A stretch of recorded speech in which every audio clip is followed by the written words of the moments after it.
በሚያሳዝን ሁኔታ ኤችአይቪ አሁንም መግደሉን አላቆመም። አሜሪካ ነገር በጣም ኃይለኛ የሆነ የኤችአይቪ ክራይሲስ ጥቁርና ብራውን ኮሚኒቲውን በተለየ ሁኔታ 8 times እጥፍ እያጠቃ ነው። Currently there's 1.1 million people in the United States that are living with HIV. ለምሳሌ እንደ ኢትዮጵያዊ ወይም ስፓኒሽ አንድ ቦታ ሲበዛ ሶሻል ኔትወርኩና ሴክሹዋል ኔትወርኩ ይጨምራል። ጀስቲን ሂውስተን በአንድ ወር ውስጥ 200,000 አዲስ ኬስ ነው ሪከርድ ያደረጉት። በሴክስ ብቻ አይደለም ኤችአይቪ እንደሚታልፈው አይቪ ድራግ የሚጠቀሙ ሰዎችም ሪስክ ላይ ናቸው። ባልየው ኤችአይቪ ኖሮት ሚስትየው ኤችአይቪ ከሌላ አንድ ሰው ኤችአይቪ ከመያዙ በፊት ቅድመ መከላከያ የሚወስዳቸው መድኃኒቶች አሉ። ሌላ ደግሞ በክትባት መልክ አለ። በሁለት ወር አንድ ሄደሽ ሐኪም ጋር ትወጊያለሽ፣ ከፓርትነርሽ ጋር ትኖሪያለሽ። እንደም ደግሞ አንቺ ያልሽው ነገር ነበር፣ ኮንዶም ቢበጠስብሽ ወይ ደግሞ አክሲደንት ከሆነ በ72 ሰዓት ውስጥ ሄደሽ ሐኪምሽ አናግረሽ ለአንድ ወር ትወስጂዋለሽ። ከኔ ቤተሰብ ልጁን ይሄ ነገር ማናገር አለበት። አሁን ኢንተርኔት ሲለቀቅ ፖርን ብዙ ነው ኢትዮጵያ ውስጥ ያለ ወጣቱ በጣም የሚሰቃይበት ፖርኖግራፊ ነው። እሱን አይቶ ደግሞ ይሄ ወጣት ምንድነው የሚተከበረው ማለት ነው። ሰላም እንደምናላችሁ፣ ኪዲ ነኝ ከካናዳ። ዛሬም በሌላ ዝግጅት ተመልሰናል። እናንተስ እንደምንከርማችኋል? እንግዲህ አልፎ አልፎ ቢያንስ 2 ሳምንት አንዴ ቢሆን ብቅ እያልን ከዶክተር ጋር የጀመርነው ፕሮግራም አለ። እናንተስ እንዴት ነው? አስተያየታችሁ በዚህ ለኮሚኒቲያችን ያስፈልጋል ያልነውን በጤናችን ዙሪያ አዌርነስን ክሬት ለማድረግ የጀመርነው ፕሮግራም ነው። ይቀጥላል። በተለያየ ቶፒክ እንመጣለን። በማህበረሰባችን ውስጥ ኮንሰርን ነው ያልነውን እናነሳለን። እናንተም እንግዲህ ላይክ በማድረግ ሼር በማድረግ እንድታግዙ ለማለት ፈልጋለሁኝ። እስከ መጨረሻ አብራችሁን እንድትቆዩ ጋበዝኩኝ። ዶክተር ድጋሚ ስለተገናኘን በጣም ደስ ብሎኛል። ያው መግቢያ ላይ እንደተናገርኩት በተለያየ የጤና የሚያሳስብ ብለን የምናስበውን በተለይ አንተም እያመጣን ወደ ማህበረሰቡ እንገኛለን። ለዛም እንግዲህ ትልቁን ድርሻ የምትወስደው አንተ ነህ። እጅግ በጣም አድርጌ ላመሰግንህ እፈልጋለሁ። ከፕሮግራማችን በፊት እንደተለመደው አንተም ስምህን በማስተዋወቅ እና የጀመርናትን የጤና ዜናዎችን ይዘልን የመጣ ይመስለኛል። ከዛ ቀጥታ ወደ ፕሮግራማችን እንገባለን። ቴንኪው፣ አመሰግናለሁ። ስሜ ዶክተር ላቴራ ተርፋሳ እባላለሁ። እዚህ በኖርዝ አሜሪካ የመጀመሪያ ዓመት የፋሚሊ ሜዲሲን ሬዚደንሲ ሐኪም ሲሆን በተለያየ የጤና ዘርፍ ላለፉት 10 ዓመታት ያህል አገልግያለሁ። 5 ዓመት ኢትዮጵያ፣ አሁን አሜሪካ ወደ 5ኛ ዓመት እየተጠጋ ነው። ለሰጠሽ ዕድል አመሰግናለሁ። ሁሌ እንደምንለው እኛ ይህን ፕሮግራም እናቀርበው የእኛን ፕሮግራም ሰምተው ነገሮችን እንዳይተገብሩ ሳይሆን ለሐኪሞቻቸው ጥያቄ እንዲያቀርቡ እውቀቱ እንዲኖራቸው ግንዛቤ ለማስጨበጥ ያህል ነው እንጂ የእኛን ምክር እንደ ሐኪም ምክር አድርገው መውሰድ አግባብነት የለውም። ይህ ሁሌ እንደምንናገረው ነው። ስንቀጥል በዚህ ሳምንት 3 ዜናዎች አሉን ለህብረተሰቡ የምናቀርባቸው። አንደኛው ሮይተርስ ያቀረበው ዜና ነው። ይሄ ዜና የእንግሊዝ ሰዎች እንግሊዝ ሀገር ያሉ ሰዎች ይመለከታል። ምንድን ነው ያሉት? ለሚቀጥሉት 5 ቀናት ሐኪሞች ወደ 10,000 የሚቆጠሩ ሐኪሞች ስራ እንገባም ብለዋል። እንግሊዝ ሀገር ስትራይክ ወጥተዋል ለሚቀጥሉት 5 ቀናት። አሁን ደግሞ ይሄ ሰሞን በዓል ያለበት ነው። ክሪስመስ አለ፣ ጉንፋን በጣም የሚተላለፍበት ጊዜ ነውና እነሱም ሆን ብለው ይሄን ስትራይክ የወጡት ይሄን ኦፖርቹኒቲ ለመጠቀም ነውና ሪዝኑ ምንድነው? ከክፍያ ጋር የተያያዘና ከወርኪንግ ኮንዲሽን ጋር የተያያዘ ነው ብለዋል። ያው ለፖሊሲ አውጮች ለማሳወቅ ያህል ነውና እንግሊዝ ያሉ ኢትዮጵያኖች ያው በዚህ ሳምንት ትንሽ መቸገራቸው አይቀርም። ጉንፋን ልጅ ያለው አለ፣ አረጋውያን አሉ፣ ወጣቶች አሉና ወደ ሕክምና ቦታ ሲሄዱ የሚፈልጉትን ሕክምና ላያገኙ ይችላሉ ብሎ ሮይተርስ ይሄን ነገር አስቀድመ ለማሳወቅ ነው። ሁለተኛው ዜና የመጣው ከክሊቭላንድ ክሊኒክ፣ እዚህ ኦሃዮ የሚገኝ ክሊቭላንድ ክሊኒክ የሚባል ይህ በጣም የታወቀ የልብ ሕክምና ያለበት ዓለም ላይ በጣም የታወቀ ክሊኒክ ነው ክሊቭላንድ ክሊኒክ። እና እነሱ ምንድን ነው ያሉት? አዲስ መድኃኒት አግኝተናል ብለዋል። ጂን ኤዲቲንግ ወይም ጂንን በማስተካከል ኮሌስትሮል የሚቀንስ መድኃኒት አግኝተናል ብለዋል። ይሄ ደስ የሚለው በየቀኑ እንደምትወስዱ አይነት አሁን ኮሌስትሮል መድኃኒት አይደለም። አንድ ጂንሽ ያገር ገብቶ ኤዲት ያደረጉታል። ከቀጡ በህይወት እስካለች ድረስ ይሄ መጥፎ ኮሌስትሮል ወይም ኤልዲኤል የምንለው ኮሌስትሮል ይቀንሳል። ስለዚህ ለልብ ህመም ተጋላጭነትሽ በዛው ልክ ይቀንሳል እና አዲስ ነገር ነው። በጣም ደስ የሚል ነው እና በሚቀጥሉት ዓመታት ወደ ገበያ የሚወጣ ነው እና ይሄ በጣም ለሕክምናው ዓለም በጣም ትልቅ ዜና ነው። መጨረሻው ዜናችን የሚሆነው ሮይተርስ ነው። እንደገና ይህን ዘገባ ያወጣልን ኤፍዲኤ አዲስ 2 መድኃኒቶች ወደ ገበያ እንዲወጡ ሬጉሌሽን ቀንሻለሁ ወይም ቶሎ ወደ ገበያ እንዲወጡ ቢሮክራሲውን ቀንሻለሁ ብለዋል። እነዚህ ካምፓኒው መርክ የሚባል የመድኃኒት ፋብሪካ ነው እና ይሄ ሁለት መድኃኒቶች አንደኛው የኮሌስትሮል ነው እና ኤልሲቲዲ የሚባል መድኃኒት ነው። የኮሌስትሮል መድኃኒት ነው። ቶሎ ወደ ገበያ እንዲወጣ ፖሊሲውን ቀንሻለሁ ብለዋል። ሁለተኛው ደግሞ አንቲቦዲ ድራግ ኮንጁጌት ካንሰርን የሚያክም አንቲቦዲ እና ድራግ በማጣበቅ ገበያ ላይ የሚወጣ አዲስ መድኃኒት ነው ተብለዋል። ስለዚህ ያው እነሱ እዚህ ሀገር ምንድን ነው መሰለኝ መድኃኒት ከወጣ በኋላ ሳይንቲስቱ መድኃኒቱን ከሰራ በኋላ በጣም ብዙ ጊዜ የሚፈጀው ፖሊሲ ላይ ነው። ዋይት ሀውስ ላይ ኤፍዲኤ ላይ የምታያቸው እንደውም ትራምፕ ከመጡ በኋላ ትዝ የሚልሽ ከሆነ አንደኛው ነገር ምንድን ነው ያደርጉት ሬጉሌሽኖችን እቀንሳለሁ በቴክኖሎጂ ብለው ነበር። ኤለን ማስክም ደስ ያለው እሱ ነው። ለምን አንድ ቴክኖሎጂ ከማውጣትሽ በፊት በጣም ብዙ ፖሊሲዎች አሉ። ቻይና ግን በጣም እንደዚህ ቅናሽ የለም። ለዛ ነው ቻይና በቴክኖሎጂ በጣም ፈጥና ሄደችው። ሬጉሌሽኖች የሉም።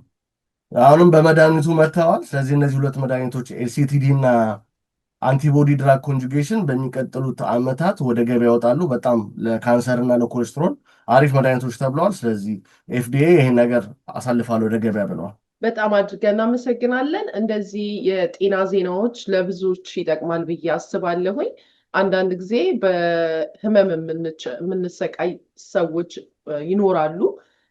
እንዲህ አይነት አዳዲስ ሕክምናዎች ሲወጡ ሄደው ዶክተራቸውን እንዲህ አይነት ዜና ሰምቻለሁኝ ለእኔ ይጠቅም ይሆን ወይ ከኔ ህመም ጋር የተያያዘ ነው ለማለት ይረዳል ብዬ አምናለሁ።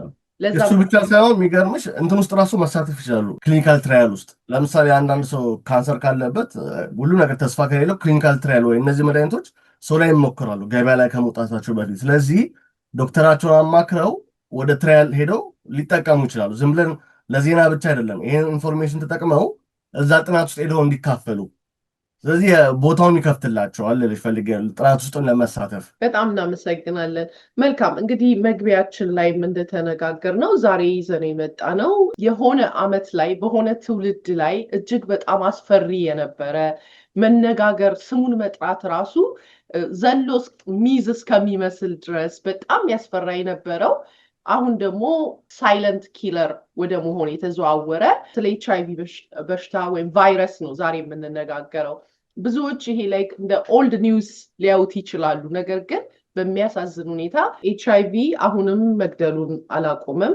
ትሪት ካልተደረገ ስቲል ገዳይ ህመም ነው። እንደ መነሻም የአንድ የጤና ባለሙያ በኖርዝ አሜሪካ ካናዳና አሜሪካ እየተመላለሰች የምትሰራ አንድ እህታችን በቲክቶክ አካውንቷ ምናልባት ኮንሰርኗን ሼር ያደረገችንን ሰምተን ብንመለስ ደስ ይለኛል። አሜሪካ ነገር በጣም ኃይለኛ የሆነ የኤችአይቪ ክራይሲስ ጀስትን ሂውስተን በአንድ ወር ውስጥ 200,000 አዲስ ኬስ ነው ሪከርድ ያደረጉት። ዳትስ አን ኤፒዴሚክ የኤችአይቪ ግን ሚዲያው ላይ ወጥተው አይናገሩም። ምክንያቱም ነጮቹ አይደሉም እየተጠቁ ያሉት ጥቁሮች ናቸው። በተለይ ደግሞ በጣም በሚያሳዝን ሁኔታ አልፎ አልፎ በሚወጣው ዜና ደግሞ ስንመለከት ወይም ጥናት ጥቁርና ብራውን ኮሚኒቲውን በተለየ ሁኔታ እንደውም 8 times ነው likely የሚሉት እጥፍ እያጠቃ ነው ይላል። Currently, there's 1.1 million people in the United States that are living with HIV. African Americans make up 12% of the population, yet we comprise 45% of the new cases for HIV. ይህን ዜና በሰማው ጊዜ በጣም አሳሳቢ መሆኑ ነው የታየኝ። በተለይ ደግሞ በእኛም ኮሚኒቲ ስቲግማው እንዳለ ነው ይሄ ያለመነጋገሩ ፍርሃቱ እና በዛ ዙሪያ እንደገና ደግሞ አገራችን ከጊዜ በኋላ የዌስተርን ነገሮችን አላስፈላጊ በእኛ ባህልና ሃይማኖት ተቀባይ የማንላቸውን ነገሮች አዳፕት የማድረግ የማየት የመቀበል ነገር የመግባት በወጣት ውስጥ ስለምንመለከት እነሱ ሁሉ ተጨምሮ ይሄ ነገር ገዳይ ነው ስቲል በሀገራችንም ይሁን በዚህ በውጭው በዲያስፖራው ኮሚኒቲም ቢሆን መነጋገር አለብን ብዬ ስላመንኩኝ ነው። አንተም በዛ ታምናለህ ብዬም አምናለሁ። እስቲ በአንተ በሕክምናው ዙሪያ እንዳለ ሰው ኤችአይቪ በአሁን ሰዓት ያለበት ሁኔታ ምን ይመስላል? ስቲል ኮንሰርን ሊያደርገን ይገባል ብለህ ታምናለህ ወይ? ኤችአይቪ በአሁን ጊዜ በተለይ አሁን አንቺ እንዳልሽው በጥቁሮች ማህበረሰብ እና በብራውን ማህበረሰብ ውስጥ ስቲል ችግር በነጩ ጋር አይደለም። እውነት ለመናገር እነሱ ሞራን እያሳሰባቸው ያለው የልብ ህክምናና ካንሰር ነው። ቢኮዝ ሞስት ፕሪቫለንት እነሱ ጋር ያለው እነዚህ ናቸው። ጥቁሮቹ ላይ ግን ይሄ ኤችአይቪ በጣም እስከ 8 እጥፍ ያህል በጥቁሮችና በስፓኒሾች ላይ ይታያል። ይሄ ደግሞ ምን መሰለሽ እንደምናስበው እነዚህ ሰዎች ልቅ ሆነው ወይም ደግሞ ቢሄቨራል ኢሹ ብቻ ነው ብንል አያስኬድም። ለምን መላው ዌስተርን ወርልድ ልቅ ሆኖ ነው እንደምንሰማው። ነጩም ልቅ ነው፣ ጥቁሩም ልቅ ግን ሆን ተብሎ ላይክ ብላኮች ላይ ብቻ ነው ከፍተኛ ቁጥር ያለው። ይሄ ምንድን ነው ብለሽ ዲፕ ስታጠኙ የተወሰኑ ፋክተሮች አሉ ብዬ እኔ አምናለሁ። አንደኛው ምንድን ነው ስትራክቸራል ኢሹ። ስትራክቸራል ኢሹ የምንላቸው ጥቁሮች አሁን ለምሳሌ ጥቁሮች ኮሚኒቲ ስቴዲ ያለው የህክምና ቁጥር የህክምና ቦታዎች ቁጥር በጣም አነስተኛ ነው። አንድ ኤግዛምፕል እንደውም ነግርሽ ዋሽንግተን ዲሲ እንደምታውቂው ትልቅ ከተማ ነው፣ በጣም ትልቅ ከተማ ነው እና ጥቁሮች የሚኖሩበት ሳውዝ ኢስት የሚባል ክፍል አለ። ነጮች ደግሞ የሚኖሩበት ኖርዝ ዌስት የሚባል ክፍል አለ። ሳውዝ ኢስት ያለችው አንድ ሆስፒታል ነች፣ እሷም ደግሞ በጣም ደካማ ሆስፒታል ነች። ነጮች ጋር ስትሄጂ ግን ኖርዝ ዌስት ደግሞ ስትሄጂ በጣም ትላልቅ ሆስፒታሎች ሜድስታር የሚባሉ ጆርጅ ዋሽንግተን የሚባሉ ትላልቅ ክሊኒኮች አሉ፣ በጣም ትላልቅ ዓለም ላይ አሉ የሚባሉ እና መሰረቱ ከዛ ነው የሚጀምረው። ዲስፓሪቲ አለ፣ የህክምና ዲስፓሪቲ። አብዛኛው ደግሞ ሰው ደግሞ የሚኖረው ጥቁሩ ጋር ነው። ቢኮዝ ኢኮኖሚካሊም ቤት ኪራይም የሚሻለው እነሱ ጋር ነው። መጀመሪያ ሲመጪው ቢያንስ ወይም የቆይሽ ቦታ ልትቀይር ትችላለች፣ ግን መጀመሪያ መጪው እዛ ነው እና ኢኮኖሚክ ዲስአድቫንቴጅ አላቸው ጥቁሮች። ሁለተኛ ደግሞ ኢኮኖሚ ብቻ ሳይሆን ትምህርትም አለ። ትምህርት አለመማር ስለ በሽታው ግንዛቤ እንዳይኖር ያደርጋል። እሱ ብቻ ያለው ጤና ተቋም ራሱ ኳሊቲው ምን ያህል ነው፣ ስለ HIV ኳሊቲው ምን ያህል ነው፣ መንግስት ትኩረት ተሰጥቷል ወይ ብለሽ ራሱ መጠይቃለች። እዛ አካባቢ ያሉ ህክምና እንትኖች የሚሰጡ የኤችአይቪ ህክምና የሚሰጡ ተቋማት። ስለዚህ ኢኮኖሚክ ዲስፓሪቲው እና ኤጁኬሽኑ በጣም ወሳኝነት አለው። ልቅነት ብቻ አይደለም ልልሽ ፈልጌ ነው። መልካም አመሰግናለሁ። እንግዲህ ዋናው ደግሞ እኛ ያው እንደ ሀበሻ ኮሚኒቲ ኮንሰርን የሚያደርገን ስለኛ ማህበረሰብ ነው። በእኛ ማህበረሰብ ውስጥ እንደ በፊቱ ሲወራም አይሰማም። የጠፋውላ እስከሚመስል አንፎርቹኔትሊ ሚዲያው የማያነሳው ከሆነ የሌለ እስከሚመስለን ነው የምንረሳው። ነገር ግን ያ የለም ማለት አይደለም። ብዙዎች መድኃኒት የሚጠቀሙ አሉ፣ ስቲል የማይናገሩ አሉ። አሁንም በግዴለሽነት አንዱን ከአንዱ የሚያስተላልፉ አሉ። ከዛ በኋላ ደግሞ አለብኝ ብሎ ለመናገር ስቲል የሚሸማቀቁ አሉ። እንደ ወደኋላ መለስ ስላርግህና ስለኛ ማህበረሰብ እያወራን ስለሆነ ኢትዮጵያ ባለህ ሰዓትም ዶክተር ነህና ምን ይመስላል? ከዛስ ጀምሮ ለምን የተያያዘ ነው። ከኢትዮጵያ ስቲል ከዚህም ቫኬሽን ይኬዳል ዲያስፖራው፣ ከኢትዮጵያም ስቲል ወደዚህ ይመጣል። እዛ ሰላም ከሌለ በማህበረሰባችን ውስጥ እዚህም ሰላም ይኖራል ብዬ አላምንም። እውነት ነው። እዛ እየሰራው ያለ ኢትዮጵያ HIV በጣም አሁንም አንደኛ ከምንለው ገዳዮች ኢትዮጵያ ውስጥ እሱ ነው። እንደውም ወደ ልመጣ አካባቢ ስል እንዳልሽው ዜና አውታሮች ለአንድም ሆነ ሌላ ጉዳይ በደንብ ሲናገሩት አናይም። በፊት በጣም አንድ በዘጠናዎቹ 97 98 በጣም ትዝ ይለኛል። በጣም HIV ላይ ማስታወቂያው የሚላክ ነበር፣ ሰውም እየወጣ እኔን ምናምን ይል ነበር። አሁን ግን እንደዛ አይደለም። በሬዲዮም አንሰማው ማለት ደግሞ የለም ማለት አይደለም። ሪያሊቲ ደግሞ መሬት ላይ ያለው የተለየ ነው። ስታቲስቲክስ የሚያወጣውም በሆኑም ባልሆነውም ነገር በደንብ ላይገልጹት ይችላሉ። ኦፕን ከመንግስት ተቋማትም ኦፕንነስ ላይኖርም ሊኖርም ይችላል፣ እርግጠኛ ባልሆንም እና የለም ማለት አሁንም አለ። በጣም ነው ኢትዮጵያ እንዳልኩሽ በጣም ነው። ሁለተኛ ደግሞ ግንዛቤው ሰው ምን ያህል ነው ያለው ወጣቱ ነው። ይሄ ነገር ካልተወራ ፍርሃቱን ከሌለ ሰው ልቅ ነው የሚሆነው። ኮንዶም በደንብ ላይጠቀሙ ይችላሉ። መድኃኒት ደግሞ የተጀመረለት ችላ ሊል ይችላል። እንደዚህ ደግሞ የሚያደርጉ ሰዎች ብዙ ጊዜ ክለብ የሚያደርጉ ሊሆኑ ይችላሉ። ደባል ሱስ ሊኖር ይችላል። መድኃኒቱ በትክክል ላይወስድ ይችላል። በደንብ ራሱ ላይጠብቅ ይችላል። ይሄ ሁሉ አለ። ሴቶች ደግሞ ኢኮኖሚያቸው በጣም እየደከመ ሲመጣ ወደ ሴተኛ ዳሪነት ሊገቡ ይችላሉ። አንድ ፋክተር ብቻ አይደለም ልልሽ ፈልጌ ነው። በጣም ብዙ ፋክተር አለ። ድህነቱም አለ እና ብዙ ነገሮች ፋክተሮች አሉት። እንግዲህ አሁን ተርድ ወርልድ ሌቨል ካይንድ ኦፍ የኤችአይቪ ክራይሲስ ያለው ዳላስ ላይ፣ ሂውስተን ላይ፣ አትላንታ ላይ፣ ኒውዮርክ ላይ እነዚህ በጠቅላላ የሚያሳዩት በጣም አፌክትድ የሆኑ ጥቁሮች እንደሆኑ ነው። ዴሞግራፊክስ እየታየ ያለው የጥቁሮች ነው እንደሆኑ ነው። እና እባካችሁን አበሾች ራሳችሁን ጠብቁ። እህታችንም ስታቲስቲክሱን ከየት እንዳገኘች ባላቅም እሷ ግን እንዳለችው አይ ቲንክ የጤና ባለሙያም ስለሆነች የእሷን ቃል መውሰድ ያስፈልጋል። በተለይ ትላልቅ ከተማዎች ሂውስተን ብላለች፣ አትላንታ ብላለች፣ እንደውም ያልጨመረችው ዋሽንግተን ዲሲ አካባቢ ብዙ የኢትዮጵያ ህዝብ ያለው ዋሽንግተን ዲሲ አካባቢ እዛም አልገለጸችም ብለን እንደውም እያወራሁ ነበርና እነዚህ ቦታዎች ላይ በጣም በሰፊው ነው የሚሄዱት ስትል ነበርና እዛ ቦታ ላይ ደግሞ የዲያስፖራ እኛንም የመሰሉ ሰዎች እዛ ስለምንገናኝ ደግሞ አንፎርቹኔትሊ ለምሳሌ እንደ ኢትዮጵያዊ ወይም ስፓኒሽ አንድ ቦታ ሲበዛ ሶሻል ኔትወርኩና ሴክሹዋል ኔትወርኩ ይጨምራል። ከምታውቂው ሰው ጋር ትግባቢያለሽ፣ ፍቅር ሊይዝ ይችላል። ክለብ የምትሄጂውን ከምታውቂው ሰው ጋር ነው። አንድ ቦታ ስኖሪ ባይ ዲፎልት ሶሻል ኔትወርክ ይጨምራል። እሱ ደግሞ ለኤችአይቪ በተለይ ከተማዎች መካከል ኔትወርኩ መኖሩ መብዛት ይጨምራል። አንድ ሰው ደግሞ ከተያዘ አስቢው ከስንት ሰው ጋር ሊገናኝ እንደሚችል ነው። ስለዚህ እዛ ቁጥር ውስጥ የመጨመር ቻንስ አለው። ስለዚህ አንድ ኮሚኒቲ ውስጥ የኤችአይቪ ቁጥር ከጨመረ እየጨመረ ነው የሚመጣው። ለምን እንዳልኩሽ ኔትወርኩ ስለሚጨምር፣ ሴክሹዋል ኔትወርኩ፣ ሶሻል ኔትወርኩ እና ልጅቷ አይ ቲንክ ያስኬዳል ያለችው ነገር ቁጥሩም ምን ያህል ከየት እንዳገኘችው ባላውቅም ለምን ቁጥሩን ለማየት ሞክሬ ነበር ያለችው ቁጥር ግን ያው ፎር ሳም ሪዝን መንግስትም ላይገልጸው ይችላል። አጥቼዋለሁ። መልካም። ከጊዜ በኋላ አንድ እየተለመደ ያለ የምንሰማው በማህበረሰባችን ውስጥ አለ ኤችአይቪን እንደ ትልቅ ዲል አለማየት። አሁን እኮ እንደ ጉንፋን ሆኗል። ሁሉ ሰው ምን መድኃኒት የማይወስድ ሰው የለም ብሎ የሚናገር ሰው ቀላል የማይባል ሰው ነው። ያ ከምን የመጣ ነው? መድኃኒቱ ተገኝቷል፣ አዲስ ግኝት አለ፣ የመዳን ፕሮባቢሊቲው አለ። ያንን ኮንፈርት ያመጣው ምንድን ነው ብለህ ታስባለህ? ኮንፈርቱን ያመጣው ምንድን ነው? ሰው ሁሌ በሚያየው ነገር ነው ኢንፍሉዌንስ የሚደረገውና ኤችአይቪ ያለባቸው ሰዎች አሁን እንደ በፊቱ አጭር ህይወት አይኖሩም፣ ረጅም ህይወት መኖር ጀምረዋል። ቢኮዝ እግዚአብሔር ይመስገን ጥሩ መድኃኒቶች ስለመጡ ነው። ጥሩ መድኃኒቶች ስለመጡ እንደ በፊቱ ድክክ ያለ ሰው አታይም። ሞር አሁን በቃ ጤነኛ የሆነ ሰው ፊዚካሊ መልኩም ላይክ ስታያቸው በቃ ጀነራሊ እንደ ኖርማል ሰዎች ናቸው። ይሄ ለምንድን ነው? መድኃኒቱ በጣም አሪፍ ስለሆነ ነው። ባይ ዲፎልት እሱ መድኃኒቱ አሪፍ ነው ስለተባለ ሰዎች ምንድነው የሚያስቡት? አይ ቀላል ነገር ቢሆን ነው። እንትና አታዩም እንዴ ስንት ዓመት ውስጥ 40 ዓመቱ 50 ዓመቱ እየኖረ ነው። ሌላ ሰው ደግሞ በመኪና አደጋም ነገር ሊሞት ይችላል።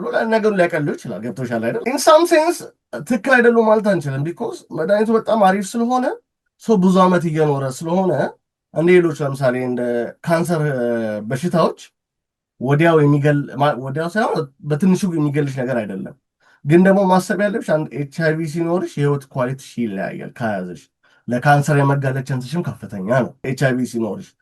ስለዚህ እነሱ አውትወርድሊ የሚያዩት ነገር መድኃኒቱም አሪፍ ስለሆነ አሁን እንደ ሰዎች እንደ በፊቱ በአጭሩ አይሞቱም። ብዙ ዓመት 35 ዓመት 40 ዓመትም እየኖሩ ስለሆነ የሚያዩት ነገር ቀላል ነገር ቢሆን ነው ብለው ያስቡታል። ግን ኮንሲኩዌንስ አለው።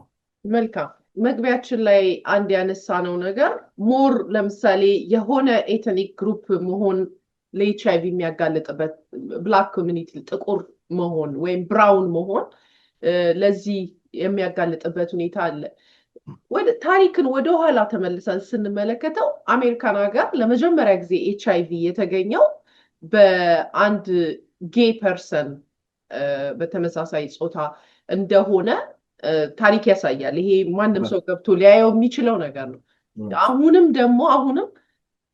ጌይ መሆን የበለጠ ለበሽታው ልክ አሁን ጥቁር መሆን እንደሚያጋልጣው ሁሉ ያጋልጣል ይባላል። እስኪ ስለሱ አንድ ነገር በለን። እውነት ነው። እዚህ ሀገር የምንለው ኤምኤስኤም ናቸው፣ ሜን ሃቪንግ ሴክስ ዊዝ አዘር ሜን ወይም እንዳልሽው ጌይ መሆን ለኤችአይቪ በጣም ሪስክ ነው። ቢኮዝ ኦፍ ሴክሹዋል ኢንተራክሽን የመጨመር ባህሪ አለው። እንደሌላው አይደለም። ኢቨን ቀላል ነው። ማስታወቂያዎቹ ማየት ይቻላል። ኤችአይቪ አሜሪካ ውስጥ የሚለቀቁ የኤችአይቪ ማስታወቂያዎች ጌዎች ላይ ነው። ማስታወቂያ ራሱ የሚሰሩት ሰዎች ራሳቸው የጌ ፖርትሬት ይዘው ነው የሚሰሩት። ስለዚህ የታወቀ ነው። ሜን ሃቪንግ ሴክስ ዊዝ አዘር ሜን ወይም ጌ በከፍተኛ ሁኔታ ኤችአይቪ እንዲሰራጭ ያደረገዋል። መጀመሪያ ጊዜም ኤችአይቪ የተገኘው በሳን ፍራንሲስኮ በጌ ማህበረሰብ ነው ኢን ዘ 80s። እኔም አሁን አንድ ፔሸንት አለኝ የዚህ ሀገር ሰው ነው። እሱም ጌ ነው። የያዘኝ እንደውም ያለው 1980ዎቹ ነው። ግን እስካሁን ድረስ አለ፣ በደንብ እየኖረ ነው። ፊዚካሊ ስታይ በጣም አሪፍ ነው። ግን ብዙ ካንሰሮች አሉት እንዳልኩሽ፣ መያዙ ብቻ አይደለም፣ ብዙ ካንሰሮች ደግሞ አብረውት አሉት። በጣም ብዙ ካንሰሮች አሉት። ግን ሂዝ ኦኬ እና ጌ መሆን በጣም ኤችአይቪን ይጨምራል። ያ ሰውዬ ደግሞ ከሆነ ባይሴክሹዋል ደግሞ የምንላቸው አሉ። ከወንድ ጋር ይተኛሉ፣ ከሴት ጋርም ይተኛሉ። ስለዚህ ሴቷን የማስያዝ ቻንስ አለው፣ ወንዱንም የማስያዝ ቻንስ አለው። ስለዚህ አንፎርቹኔትሊ ይሄን ያለንበት ዓለምና መልካም ሕክምናው የደረሰበት ቦታስ ምን ይመስላል? ደረጃው ምን ይመስላል? ለምሳሌ ጥናቱን እንደምናየው አንድ ሰው ከተጠራጠረ ከኤችአይቪ ካለበት ሰው ጋር ወይ ሰክሮ ሊሆን ይችላል ወይ ኮንዶም ሲጠቀሙ ከጥቅም ውጭ ሆኖባቸው ሊሆን ይችላል። እንደሱ አይነት ነገሮች ሲያጋጥም ሕክምና የደረሰባቸው ወይም ደግሞ በክትባትም ሊሆን ይችላል። እስቲ ንገረን ምን አይነት አዲስ ግኝት አለ? አሁን ያሉት መድኃኒቶች በጣም አሪፍ መድኃኒቶች ናቸው። እኔም በቅርብ አንዴ እንደዚህ ትሬኒንግ ሰጥተውኝ ነበር። እዚህ አሁን ትምህርት ከጀመርኩ በኋላ ምንድነው ፕሪ ኤክስፖዠር ፕሮፊላክሲስ ወይ አንድ ሰው ኤችአይቪ ከመያዙ በፊት ቅድመ መከላከያ የሚወስዳቸው መድኃኒቶች አሉ። ብዙ ጊዜ ኢንዲኬት የሚደረገው እነዚህ መድኃኒቶች ናቸው ጌዎች እንዲወስዱ ይመከራል። ቢኮዝ ሞር እነሱ እዛ ፕራክቲስ ላይ ስላሉ ኤችአይቪ እነሱ ቁጥር ላይ ስለሚጨምር ጌዎች ይህን መድኃኒት እንዲጠቀሙ በጣም ይበረታታል። ወይም ደግሞ አይቪ ድራግ የሚጠቀሙ ሰዎች በሴክስ ብቻ አይደለም ኤችአይቪ እንደሚታልፈው አይቪ ድራግ የሚጠቀሙ ሰዎችም ሪስክ ላይ ናቸው። ስለዚህ እነሱ እንዲወስዱ ወይም ደግሞ ባልየው ኤችአይቪ ኖሮት ሚስትየው ኤችአይቪ ከሌላት ይሄ መድኃኒት ኤችአይቪ የሌለው ሰውዬ እንዲወስድ ሌለው ሰው ነው ይሄ መድኃኒት መውሰድ ያለበት ያለው ሳይሆን እንዳይዘው ማለት ነው። እነዚህ መድኃኒቶች እስከ 99% ኢፌክቲቭ ናቸው። የኤችአይቪ መድኃኒትን ስትወስጂ ቫይራል ሎድሽን ዝቅተኛ ስለሚያደርግ የማስተላለፍ እንትንሽም ዝቅተኛ ነው። ደስ የሚለው ልክ ለምሳሌ የኤችአይቪ ያለበት ሰው የኤችአይቪ መድኃኒት ሲወስድ ቫይረሱ የመራባት እንቱ ዝቅ ይላል ቻንሱ። የዛን ጊዜ የማስተላለፍ ብቃትሽን ዝቅተኛ ነው። በጣም ትንሽ ፐርሰንት ነው። በአንድ ልቅ ግብረ ስጋ ግንኙነት የመያዝ ቻንሱ በጣም ዝቅተኛ ነው። አንሌስ ጌ ካልሆንሽ በስተቀር ጌ ከሆን ቁጥሩ ይጨምራል። ስለዚህ ኤችአይቪ መድኃኒት ስትወስጂ ሌላ ሰው ላይ የማስተላለፍ ቻንስሽ ዝቅተኛ ነው። ሲደመር ኤችአይቪ የሌለበት ሰው ይህን ክትባት ከወሰደ የመያዝ ቻንስ በቃ ዜሮ ነው ኦልሞስት ማለት ይቻላል። አንፎርቹኔትሊ ይህን ደግሞ ስታደርጊ ሰው ባህሪው እንዳይቀየርም ይኸው እንደውም አንደኛውን ሰውዬ ምናልኩት ይህን ጥናት ሲሰጠኝ ይሄ መድኃኒት በመኖሩ የሰው ጸባይ ይቀይራል ብለህ ታስባለህ አልኩት። ኢነሴንስ ይህን መድኃኒት ለምሳሌ ቅድመ የሚከላከል መድኃኒት ካለሽ ከማንም ጋር በተኛ ኤችአይቪ አይዘኝም ብለሽ ሀሳብ ውስጥ ገቢና ልቅነት ይጨምራል ወይ ብዬ ስጠይቀው ጥናቶች እንደሚያሳዩት ብሄቨርን የመቀየር ባህሪ የለውም ብሎኛል። እሱ ኦልሬዲ ይሄ መድኃኒት ከጀመርሽ በኋላ ኮንፊደንስ ይሰማሻል እኔ ባዲ ጋር ሄደሽ ሴክሹዋል ኢንተርኮርስ ለመፈጸም ብዬ ጠይቄው ነበርና አይ ጥናቶች እሱን አያሳዩም ብሎኛል። እና በጣም አሪፍ ናቸው። አንደኛው መድኃኒት እንደምንለው ዲስኮቪ ወይም ትሩፉዳ የምንለው መድኃኒት ነው። በየቀኑ የሚዋጥ ክኒን ነው። ለምሳሌ እንዳልኩሽ ባልየው ኤችአይቪ ካለባት ሚስትየው ኤችአይቪ ከሌለባት ሚስትየው ይሄ መድኃኒት በህይወት እስካሉት በየቀኑ ትወስዳለች። ስለዚህ ኤችአይቪ አይዛትም ማለት ነው። በፊት ከነበረው በጣም እንዴት እንደተቀየረ በፊት አትሊስት እነዚህ ሰዎች በኖሩ ቁጥር 5ኛ ዓመት ወይ 6ኛ ዓመት ላይ ሴትዮ ኤችአይቪ ትያዝ ነበር ዝም ብሎ ሲያጠኑት ማለት ነው። አሁን ግን ይሄ መድኃኒት ስላለ 99% ኢፌክቲቭ ማለት በጣም የሚገርም መድኃኒት ነው። እና ወይም ደግሞ ጌዎች ካሉ እና ይህን ፕሮግራም የሚያዩት ይህ መድኃኒት ሐኪማቸው መጠየቅ ይችላሉ። አዳዲስ የመጡ መድኃኒቶች ስለሆኑ ማለት ናቸው። ስለዚህ ይሄ መድኃኒት አለ። ሌላ ደግሞ በክትባት መልክ አለ። በ2 ወር አንዴ የምትከተቢ። ስለዚህ በየቀኑ ክኒን መውሰድ የለብሽ። በ2 ወር አንዴ ሄደሽ ሐኪም ጋር ትወጊያለሽ። ከቀጠሮ ከፓርትነርሽ ጋር ትኖሪያለሽ። ወይም ደግሞ የዩስቱጎ ደግሞ በየ6 ወሩ ትከተቢያለሽ። ልክ እንደ ኮንትራሴፕቲቭ እንደምንላ በየ3 ወር ሴቶች ሄዱ እንደሚወጉት ይህም በየ6 ወር ሄደሽ ትወጊያለሽ። ከፓርትነርሽ ጋር በሰላም ትኖሪያለሽ። ኤችአይቪ የመያዝ ቻንስሽ በጣም ይቀንሳል። ቀደም ደግሞ አንቺ ያልሽው ነገር ነበር፣ ኮንዶም ቢበጠስብሽ ወይ ደግሞ አክሲደንት ከሆነ ቶሎ ብለሽ ሄደሽ ሐኪምሽ አናግረሽ በ72 ሰዓት ውስጥ ዊንዶ አለው። በ72 ሰዓት ውስጥ ሄደሽ ሐኪምሽ አናግረሽ ለ1 ወር ትወስጂዋለሽ ክኒኑ። እነዚህ በተለይ በየቀኑ የሚወሰደውን ዲስኮቪውን ማለት ነው የመያዝ ቻንስሽ በጣም ዝቅተኛ ነው ከዛ ኢንሲደንስ። ግን አይቪ ድራግ የምትጠቀሚ ከሆነ ጌ ከሆኑ ሰዎቹ ወይም ደግሞ ፓርትነሩ ካለ ላይፍ ሎንግ መውሰድ ያስፈልጋል ይህ መድኃኒት፣ ወይም ደግሞ በየ2 ወሩ አንዴ ሄደው መከተብ። ስለዚህ ይህን የሚያዩ ፕሮግራም ሰዎች ይህን ሄደው ሐኪማቸውን ቢያናግሩ አይ ቲንክ አዳዲስ መድኃኒቶች ናቸው። የሚቀጥለው ዓመት አዲስ ብሬክ ስሩ ይኖራል ተብሎ የሚታሰበው የሚቀበረው ኢምፕላንት ይመጣል።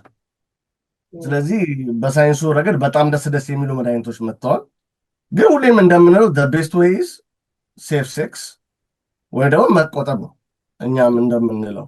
ግን ደግሞ ሁሉም ደግሞ ይሄን ደግሞ አጠቃላይ ደግሞ ማለት አንችልም እንደ ማህበረሰብ because different behavior ስላለ እንደ አማራጭ ይሄን ሄደው ሐኪሞቻቸውን ቢያናግሩ አይቲን በጣም አሪፍ መድኃኒቶች ናቸው። ይሄን ስንናገር ለአንዳንድ ሰው ማበረታታት የሚመስልበት ሁኔታ ያለ ሊመስል ይችላል።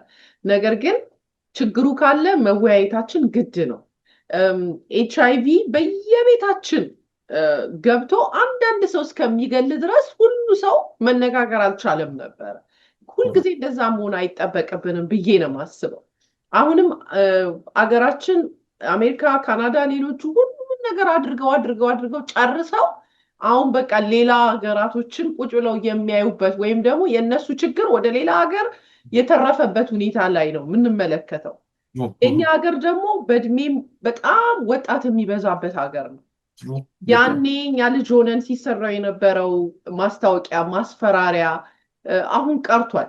ከዛ ይልቅ አሁን የምንወያይባቸው HIV እኮ ችግር የለውም፣ ከኤችአይቪ ይልቅ እንደውም ካንሰር ሞር ገዳይ ነው በአሁን ሰዓት፣ ያስፈራል፣ HIV እኮ መድኃኒት አለው፣ ማስታገሻ አለው፣ እንደዚህ ያለው እየተባለ ነገር ግን አሁን አንተ እንዳልከው ስቲል መግደሉን አልተወም፣ የህይወት ኳሊቲን መቀነሱን አልተወም። ብዙ ነገር አለ ግን አንነጋገረውም። ከዛ ይልቅ ግን ራስን መቆጠብ በጣም በተቻለ አቅም ራስን ገዝቶ መኖር ትልቁ መድኃኒት ነው። ግን ያን ስንቶቹ ያደርጋሉ ብሎ ማሰብ ደግሞ ያስፈልጋል። ለሚያደርጉት ይሄ ምክር አያስፈልግም፣ ሲጀመር ውይይቱም አያስፈልግም። ግን ችግሩ ስላለ ነው እየተወያየን ያለ ነው። እና እስቲ ለመጀመሪያ ጊዜ ምናልባት ሲምፕተሞቹን ብትነግረን እንደገና። HIV እና ኤድስ ልዩነቱ ምንድን ነው? ልዩነት ሳላቸው ወይ? HIV ሲይዝሽ የመጀመሪያዎቹ 3 ሳምንታት ጉንፋን ምልክት ነው የሚታየው። ብዙ ጊዜ መድከም፣ እዚህ ጋር ሊምፍ ኖድ እዚህ ጋር ማባበጥ ነገሮች ይኖራሉ። ድካም መሰማት፣ የምግብ ፍላጎት። የመጀመሪያዎቹ 3 ሳምንታት እነዚያ ምልክቶች ነው የሚታዩት። ከዛ በኋላ ዝም ይልና ተዋልዶ መሻለ ኤድስ ሲሆን ነው አንቺ የምታውቂው። HIV አለ፣ ቫይረሱ አለ። ኤድስ የምንለው በጣም ስደክሚ ተጓዳኝ በሽታዎች ሲይዙሽ እዚህ ጋር ፈንገስ ይወጣል፣ ማውጣት ትችም፣ ነጭ ይሆናል፣ ክብደት ትቀንሻለሽ፣ ቲቢ ይይዝሻል፣ ተጓዳኝ ፈንገሶች ይይዙሻል፣ ተጓዳኝ ካንሰሮች ይይዙሻል። እሱ ልክ እነዚህ ምልክቶች ሲመጡ ኤድስ ይባላል። በቃ ስደቂ ማለት ነው። ለዛ ነው አሁን እዚህ ሀገር ኢትዮጵያም ተጀምሯል። ወደ HIV ሲይዝሽ ምን ያህል CD4 ቁጥርሽ ከፍተኛ ቢሆን ወዲያውኑ መድኃኒት መጀመሩ። አሜሪካም እንደዛ ነው፣ አይጠብቁም ኤድስ ከምትሆኒ ድረስ። እኔ በፊት እዚህ ይለኛል መድኃኒት የምናስጀምረው CD4 የተወሰነ ቁጥር ሲሆን ነበር 2014 2015 ጊዜ። ቢኮዝ መድኃኒቱ የምናገኘው በእርዳታ ነው። ላይክ እንደዚህ ሀገር አይደለም፣ በእርዳታ ስለምታገኙ እሱ ነው አንደኛው ችግር። ደግሞ ኢትዮጵያ ውስጥ መድኃኒቱም በእርዳታ ነው የሚመጣውና ትዝ ይለኛል የምናስጀምራቸው የተወሰነ ቁጥር ሲያንስ በኋላ ነበር። አሁን ግን ነገሮች ተቀይረዋል። ወደ HIV ሲኖርሽ በንጋታ ነው መድኃኒቱ የምትጀምሪው። ይሄ ኤድስ የሚባለው ወይም መድከም ስደክም ነው አለ እሱ እንዳይሆን ይረዳል። እርጉዝ እናቶችም ለምሳሌ የመጀመሪያው የእርግዝና ምርመራ ላይ የታወቀ HIV ምርመራ እናደርጋለን። የዛን ጊዜ HIV ካላት ወዲያ ነው መድኃኒቱ የምናስጀምረው። ለምን? ጥሩነቱ ጽንስ ውስጥ HIV እንዳይተላለፍ ከእናት ወደ ልጅም ስለሚተላለፍ ይረዳል። በጣም ያሳዝኑ ኬዞች አሉ። አሁን ልጆች ከእናቶቻቸው HIV ወሰዱ። አሁን ግን ሳይንሱ ተሻሽሎ እርጉዝ እናት ልክ የመጀመሪያው ወር ላይ ሄዳ ደማውን ስትመረመር HIV ካላት ላይፍ ሎንግ ነው የምትወስደው። ጽንሱ ላይም HIV የመግባት ቻንሱም ዝቅተኛ ነው። ስለዚህ ይሄ ነገሮች አሉ። በጣም ደስ ይልሻል።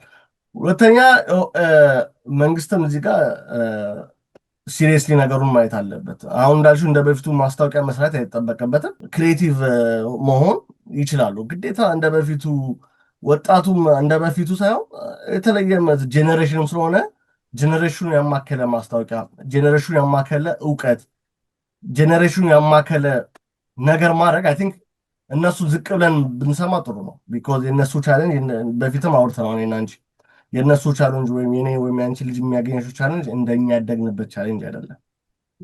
ሆሞሴክሹዋል ያለበት፣ ባይሴክሹዋል ያለበት፣ ብዙ አይነት ወንድ ወደ ሴት የሚቀየርበት፣ ሴት ወደ የእነሱ ሪያሊቲ የኛ ሪያሊቲ ይለያያል። ቅርታ አድርጊልኝና እና የምንሰራውን ነገር እንደ መንግስት እነሱን ያማከለ መሆን አለበት፣ እነሱን ታርጌት የምናደርግ ከሆነ። ስለዚህ እነሱን ያማከለ እነሱን ዝቅ ብለን ልንሰማ ይችላል። እነሱንም እዚህ ውስጥ ኢንጌጅ ማድረጉ ይጠቅማል። መነጋገሩ ልክ እንዳልሽው ፊት ለፊት መነጋገር። አንቺም አሁን ልጅሽ ቲኔጀር ከሆነች ቤተሰብ ልጁን ይሄ ነገር ማናገር አለበት። ግልጽ ሆነሽ ነው። አለዛ ሸፋፍነሽ የምታሳልፊው ከሆነ በጣም አይሆንም። እኔ እንደውም ሕፃን እያለሁ እያደግኩ አንድ ቀን እናቴ ማም ያልኳት አቤት አልማዝ ባለጭራ ምንድን ነው ስላት የደረሰብኝ ውርድብኝ ነው የማውቀው። ከየት ሰማ ብላይ ማለት ነው። በጣም ተገርፌያለሁ መሰለኝ ከተሰማ አልማዝ ማለት ነው። አንደኛው የኤችአይቪ ምልክት ነች። ለምን ልክ ገላሽ ሲደቅ እዚህ ጋር ቁስል ይወጣል። እንደ አልማዝ ማለት እንደዚህ አይነት እባጭ ይወጣል። አንደኛው ምልክት ስለሆነ ተገረፍኩ። ግን አሁን የአሁኑ ጄኔሬሽን እንደዛ አይደለም። ስልክ በእጃቸው ነው ያለው። የሚያዩት ነገር ብዙ ነው። አንቺ አስታውቂያለሽ ፖርን። አሁን ኢንተርኔት ሲለቀቅ ፖርን ብዙ ነው ኢትዮጵያ ውስጥ ያለ ፖርኖግራፊ በቃ አይወራም። እንደውም በእኛ ሶሳይቲ ግን ወጣቱ በጣም የሚሰቃይበት ፖርኖግራፊ ነው። እሱን አይቶ ደግሞ ይሄ ወጣት ምንድን ነው የሚተከበረው ማለት ነው። ኢንተርኔት በበዛ ቁጥር ይሄ ነው ቻሌንጅ ነው። ብዙ ነገር ልጆች ይጋለጣሉ እና ቤተሰብም ዝቅ ብሎ ልጆቻቸውን መስማት ቢጀምሩ፣ እንደ መንግስት ደግሞ የእኛ መንግስት ወጣቱን ያማከለ ማስታወቂያ፣ እውቀት፣ ሴሚናር እነሱን ያማከለ ቢያደርጉ አይ ቲንክ አሪፍ ነው ብዬ አስባለሁ። እዚህ ሀገር ስላነሳ ስለኛ ልጆች ባለሙያዎች በየጊዜው በእድሜያቸው በትምህርት ደረጃቸው እየመጡ በትምህርት ቤት ያስተምራቸዋል። ያንን ነው በልጄም ያየሁትኝ። ትነግረኛለች ይሄ በዚህ ጊዜ እንደዚህ አይነት አስተማሪዎች ይመጣሉ፣ ይነግሩናል። በጣም በቃ ይሄ በሴክሹዋል የሚተላለፉ በሽታዎችን ምን አይነት አስፈሪ እንደሆኑ እንዲያውቁት በትክክል በትምህርት ደረጃ አውቀውት እንዲያልፉት ነው። ኢትዮጵያ ውስጥ ይሄ ቢኖር ብዬ የምለው እንደዚህ አይነት ነገሮችን መወራረስ ነው መልካም ብዬ የማስበው እና እዚህ ሀገር ምናልባት አደባባይ ላይ ማስታወቂያው ባይሰራም ማ እንደሚያስፈልገው ግንዛቤው ጠንቅቀው ያውቃሉ። በዛ ነው የሚደነቁት። ለዛ ነው እነዚህ ኤክስፔሪየንሳቸውን ወደ ተግባር ቀይረው የቱ ጋር ማንን ቴኬር ማድረግ እንዳለባቸው አውቀው ነው ጸጥ ያሉት። የእኛ ማህበረሰብ ግን ምኑንም ሳናቀው ነው ጸጥ ያልነው። ምንም አይነት ፕሮቴክሽን የለም፣ ግንዛቤው የለም። ለዛም ይመስለኛል ምን ሰማው እንደዚህ አይነት ማህበረሰብ ላይ ይሄ ይበዛል ሲባል ከግንዛቤ እጥረት ነው። ሌላ ምን ሊሆን ይችላል አላምንም። ያንተን ደግሞ ጨምርበት። አይ ቲንክ ግንዛቤ መኖሩ እንደ አላልክ ቤንዝል እንዳለው እሳት መነሻ ይሆንሻል ብዙ ነገሮች ለማወቅ ብዙ ነገር ለመስራት። አትሊስት ግንዛቤው ካለ ከዛ ላይ ቢልድ እያደረግሽ ትሄጃለሽ። ግንዛቤው ካለ መከላከያውን እነማናቸው የሚጠቁት እነማናቸው ጋር ወርደን ነው መስራት ያለብን። ኮሚኒቲ ደግሞ ካውንስሊንግ አለ ወይ? አሁን ለምሳሌ በእኛ ሶሳይቲ ዋሽንግተን አካባቢ አሉ ኤችአይቪን ብቻ ላይ የሚሰሩ አበሾች ተቀጥሮ በስቴቱ ኤችአይቪ የታመሙ የኛ ወገኖችን በራሳቸው ቋንቋ አላይደል ኢንተርፕሬት እያደረጉ የሚያስፈልጓቸው የሚሰሩ ድርጅቶች አሉ። አይዶን ሌላ ስቴቶች እንዳሉ እዚህ ሀገር ሪዝን አይሆንም አላውቅም ማለት በተለይ ዌስተርን ወርልድ አሜሪካ፣ ካናዳ፣ እንግሊዝ የምንኖር ሰዎች አላወቅንም ማለት እንደ መፍትሄ አይሆንም። ኢትዮጵያ ያለው እንኳን አድናቅም ብንል ሪሶርስ ሊሚት አለና እዚህ ሀገር ግን ሪዝን ሊሆን አይችልም። ስለዚህ እኔና አንቺም ይህን ፕሮግራም የምንሰራው ትንሽ እውቀቱን አውቀውት ሞር ከሐኪሞቻቸው ጋር ኢንተራክት እንዲያደርጉ ስለምንፈልግ ነው። ቢኮዝ አለማወቅ ሪዝን አይሆንም። የአንቺ ቪዲዮ ይመሰክርባቸዋል። መልካም እንግዲህ ከዛሬ ያው እንደተለመደው አጠር ያለ ፕሮግራም ነው ይዘን የመጣ ነው። እውነት ለመናገር ይህን ራሱ የሚሰሙ ሰዎች አሁን ይሄ ያለፈ ነገር ነው ብሎ ራሱ የሚሰማቸው ሰዎች አሉ። ነገር ግን ይሄ ችግር ግዴታ እኛ ላይ መድረስ የለበትም፣ የምንወዳቸው ሰዎች ላይ መድረስ የለበትም። ይሄ ነገር አሁንም በጸጥታ እየገደለ ከሆነ ማወቅ አለብን ብለን ስላሰብን ነው ይህንን ፕሮግራም ይዘን የመጣ ነው እና አንተም ለኮሚኒቲ ምናልባት እንደ ባለሙያ መልእክት ማስተላለፍ ብትችልና በዚህ ላይ ብናበቃው ምን ይመስላል? ጥሩ ቴንክ ዩ ኪዲ። ሁለት ነገር፣ አንደኛው ይህን ቪዲዮ የሚያዩ ሰዎች ኮሜንት ያድርጉልን ያላቸውን ጥያቄዎች ኮሜንት አድርገው ይሄን ቪዲዮ ያስፈልጋቸውን የሚያደርጉ ሰዎች ሼር ያደርጉት። እኛም ኢንተራክት የምናደርገው ኮሜንቱ ላይ ስለሆነ ኮሜንቱን አይተው ኮሜንት ላይ ያላቸውን ሀሳብ ይጻፉ። ፖዚቲቭም ኔጌቲቭም ያላቸውን ነገር እዛ ኮሜንቱ ላይ ይጻፉት። እኛ ምንድነው ሁለተኛ ነገር እንደ ሶሳይቲ ሁሌ እንደምንመክረው የመጀመሪያው ኤችአይቪ ለመከላከል መታቀብ፣ ከልቅ ግብረ ስጋ ግንኙነት መታቀብ ነው ሁሌ እንደምንለው። አይ እሱ ደግሞ እኔ ሁሉንም ማማከል እንዳልሽ ሁሉንም ማማከል ስለማይችል ይህን ቪዲዮ መልሰው ይዩት። ያቀረብናቸው የመድኃኒት አይነቶች አሉ። በጣም በሚቀጥሉ ዓመትም አዳዲስ መድኃኒቶች ይመጣሉ። ሐኪሞቻቸውን ሄደው ያናግሩ።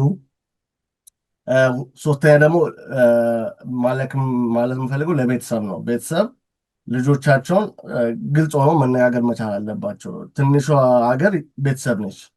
ቤተሰብ ነው ብዙ ቤተሰቦች ናቸው ሀገር የሚመሰረቱት እና ቤተሰቦች ግልጽ ሆነው ከልጆቻቸው ጋር መነጋገር ያላቸውን አይዲያ የሚሰሙትም ነገር አሁን የተለየ ዓለም ስለሆነ መነጋገር አለባቸው። ቅድም ብዙ እንዳወራ ነው መልሰው ቪዲዮ አይደው ቼክ ያደርጉት ነው ማለት። እናመሰግናለን። ተመልካቾቻችን ይህን ፕሮግራም የምትከታተሉ በኤችአይቪ ዙሪያ ምን ያህል ግንዛቤ አላችሁ? በተለይ ደግሞ አዲሱ ጄኔሬሽን የሆናችሁ በአጋጣሚ ይህንን የምትመለከቱ ከሆነ በዚህ ዙሪያ ላይ ያላችሁን ግንዛቤ ወይም ደግሞ ይህን ፕሮግራም ስንሰራው ምንድነው የተሰማችሁ እናንተ ይህንን ስታዳምጡት ለማለት እፈልጋለሁ። ሀሳብ አስተያየታችሁን ከታች አስቀምጡልን። በቀጣይ ዝግጅታችንም ምናልባት ስለምን ጉዳይ ብንሰራ መልካም ነው ብላችሁ ታስባላችሁ? እኛ ያው በየ2 ሳምንቱ ቢያንስ አዳዲስ የምንላቸውን ግንዛቤዎች ይዘን ለመምጣት እንሞክራለን። አብራችሁን እስከ መጨረሻ ስለዘለቃችሁ እናመሰግናለን። በሌላ ዝግጅት እስከምንገናኝ ቸር ቆዩልን።